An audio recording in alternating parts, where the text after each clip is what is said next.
جی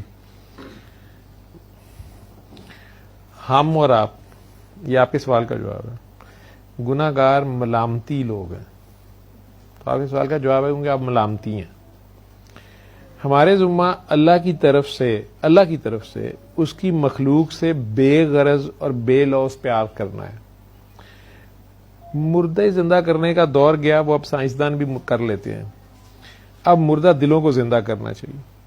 تو اس کے بدلے میں مخلوق سے کسی بھلائی کی توقع مت رکھنا.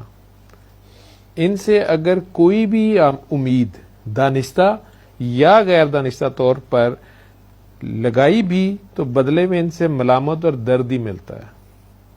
اچھے لفظوں میں یہ کہ چھتری پڑتے ہیں. اس لیے کہ جو لوگ بھی تن من دھن سے اللہ کے ہو جاتے ہیں، پھر اللہ انہیں کسی بھی حاجت یا حالت میں اپنے سوائے کسی اور کی طرف دیکھنے بھی نہیں دیتا، اور اگر آپ دیکھتے ہیں تو وہیں سے ٹیکا لگتا ہے. تو آپ کہہ سکتے ہیں کہ ہم قربانی کے بکرے ہیں جو چلتے پھرتے ہمدرد دواخانے ہوتے ہیں، عادت سے مجبور بھی ہوتے ہیں. ابھی ساتھ والے گھر سے چتر کھایا تو اگلے گھر پھر پہنچے ہے، کی ہویا بھائی جان؟ وہی ماما تینوں کی تکلیف ہے، پورے محلے نوں چیکاں دی آوازاں آ رہی ہیں، تو پہلے پجے ہیں. ٹھیک ہے، تو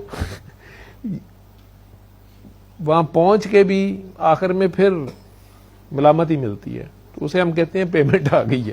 جہاں سے پیمنٹ آ جائے وہاں دوبارہ نہیں جانا ہوتا.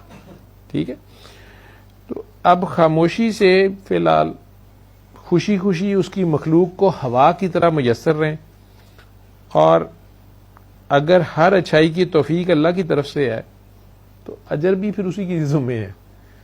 So never ever expect any reward, acknowledgement or even thank you from any human. Rather be prepared for the worst from even your beneficiary any time and in any case laugh off at the ignorance. Even never curse to such ignorance. انہیں بدوا دینے کی بھی ضرورت نہیں ہے، انہیں react کرنے کی آہ دینے کی بھی ضرورت نہیں ہے. Our biggest fault or flaw is that we expect from humans. انسانوں سے نہیں امید لگانی. Whatever good deeds we do or did in the past are from Allah and for Allah only. So only Allah can and will reward and acknowledge it. So stop looking towards humans from today. Always keep firm focus on Allah and Allah only. Never ever expect from humans anything, but keep going at the path of sacrifice like your illustrious prophets sallallahu alaihi wasallam did. وہ اگر یہ سوچ میں پڑ جاتے کہ مجھے کیا ملا، مجھے کیا ملے گا، ٹھیک ہے، پھر یہ راستہ تو تقریباً چلنا ہی ناممکن ہو جاتا ہے. جب اس کی طرف سے آپ کو اللہ نے یہ توفیق دے دی، ایسا دل دیا ہے، درد دل رکھنے والا، کہ آپ دوسروں کی درد کو محسوس کرتے ہیں اور ان کے کہنے پہ یا بن کہے بھی ان کی ہیلپ کے لیے تیار ہوتے ہیں، یہ بھی اللہ کی طرف سے بہت بڑی نعمت ہے.